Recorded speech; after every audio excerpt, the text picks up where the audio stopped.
Salut tout le monde! Alors aujourd'hui, je vous fais une petite vidéo parce que honnêtement, moi j'ai pensé à ça dernièrement puis je me suis dit, c'est ma passion là, c'est tellement les arts, les matériaux, les crayons, de la peinture.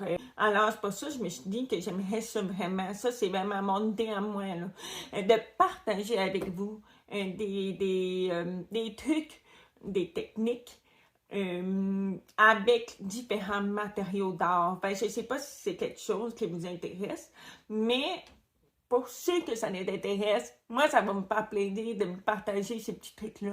Ceux qui veulent apprendre à dessiner, ceux qui veulent toujours apprendre d'autres choses, pourquoi pas? Alors, c'est pour ça, là, aujourd'hui, je vais commencer avec quelque chose de très simple, vraiment de base. Comment faire un dégradé? Dans le fond, c'est vraiment un jeu de pression de la main.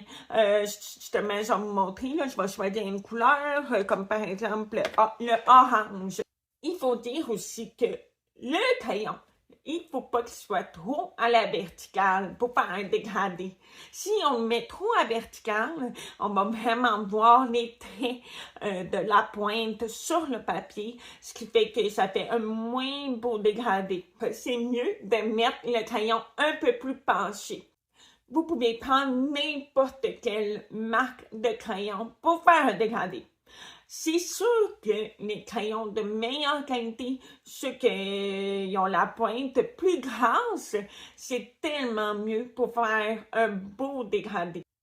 Quand on fait des dégradés, c'est tellement mieux quand on prend un papier qui est le plus lisse possible, qui a le moins de grains. Moi, j'ai un papier qui a un petit grain, ce qui fait que des fois, quand on va faire le dégradé, on va voir un peu de blanc à travers, parce que c'est sûr que c'est plus difficile à faire un dégradé parfait.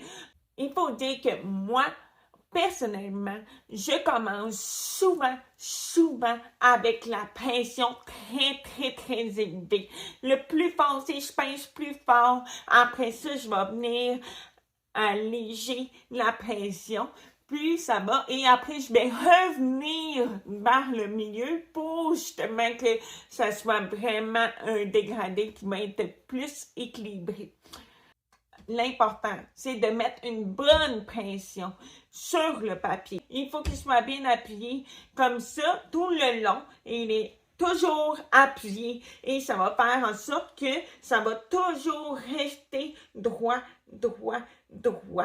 Un autre détail que j'aimerais vous dire, c'est que le crayon, quand on commence, là, on met le crayon, on garde toujours le crayon dans la même position.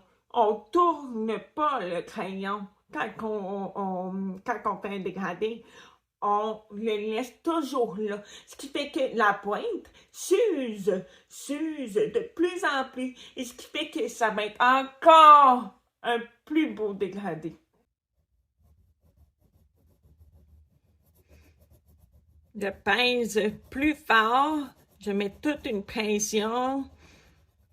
Et après, je peux y aller plus rapidement vers la droite et je mets moins de pression. Et je tourne pas le crayon. Je reste toujours dans la même position.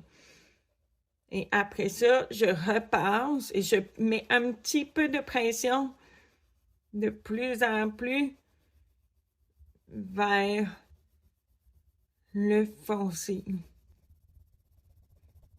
Et là, je pince fort.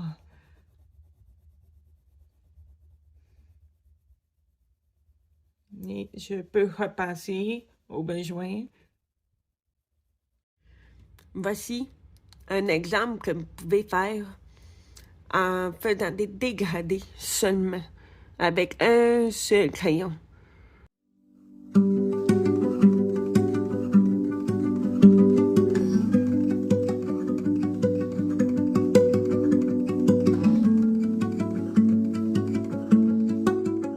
Merci de votre écoute, vraiment. Puis si vous avez d'autres trucs, de me les partager aussi. J'en apprends toujours, même encore aujourd'hui.